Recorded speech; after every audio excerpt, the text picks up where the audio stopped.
بسم اللہ الرحمن الرحیم۔ مفتی اعظم پاکستان مفتی شفیع صاحب رحمہ اللہ تعالی نے اپنے کتاب میں لکھا ہے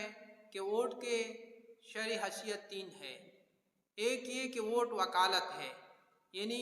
آپ کسی کو ووٹ دے رہے ہو، یہ ایسا ہے کہ جیسے آپ کسی کا وکیل بن رہے ہو۔ یعنی آپ اگر کسی کو ووٹ دیتے ہو، اگر وہ آپ کے ووٹ سے کوئی سیٹ پہ اس کی سلیکشن ہو گئی، یعنی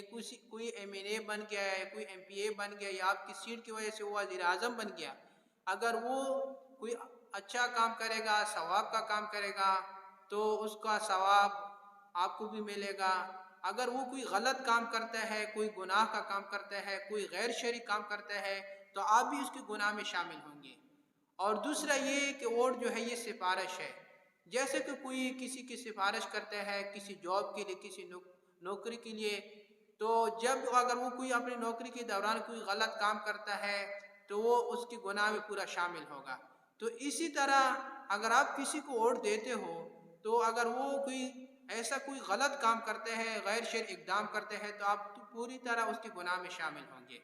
اور تیسرا یہ کہ ووٹ ایک شہادت ہے، یعنی جیسے کوئی گواہی دیتا ہے کسی کام کا تو وہ اس کے ذمہ میں لکھتا ہے، تو اسی طرح اگر آپ کسی کو ووٹ دیتے ہو، یہ سمجھ لینا کہ میں گواہی دیتا ہوں کہ یہ بندہ جو ہے یہ انصاف پسند بندہ ہے، اور اسی طرح یہ ایک سیٹ کے صلاحیت رکھتا ہے۔ تو اگر وہ ان 5 سالوں میں، چونکہ پاکستان میں جو الیکشن ہے وہ 5 سالوں کا دورانیہ ہوتا ہے، تو ان 5 سالوں میں اگر وہ کوئی گناہ کا کام کرتے ہیں تو آپ اس کے گناہ میں شامل ہوں گے۔ اگر وہ لوگوں کے معاملات میں خیانت کرتا ہے تو آپ بھی اس کے معاملات میں، یعنی خیانت کرنے میں پوری ذمہ دار ہوں گے، اور آپ بھی اس کے ساتھ گناہ گار ہوں گے۔ یعنی ووٹ دینے سے پہلے ہمیں ان 3 باتوں کا سوچنا چاہیے۔ اور اگر ہم دیکھا جائے پاکستان میں جتنی بھی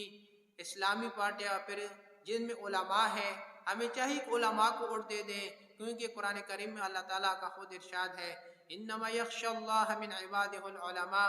کہ اللہ تعالیٰ کے بندوں میں سے اللہ تعالیٰ سے زیادہ ڈرنے والے لوگ علماء ہیں۔ یعنی اگر علماء کو ہم ووٹ دیں گے، وہ اچھے کام کریں گے، وہ دینی خدمات کریں گے، تو اس میں ہمارے آخرت کے لیے اجر ثواب ہوگا۔ اگر ہمارے ووٹ کی وجہ سے کوئی ظالم حکمران بن جائے گا تو ہم پوری طرح اس کی گناہ میں شامل ہوں گے۔ تو ووٹ دینے سے پہلے ہمیں سوچنا چاہیے کہ یہ بندے کو جو ووٹ میں دے رہا ہوں یہ اس کے قابل صلاحیت ہے کہ نہیں ہے۔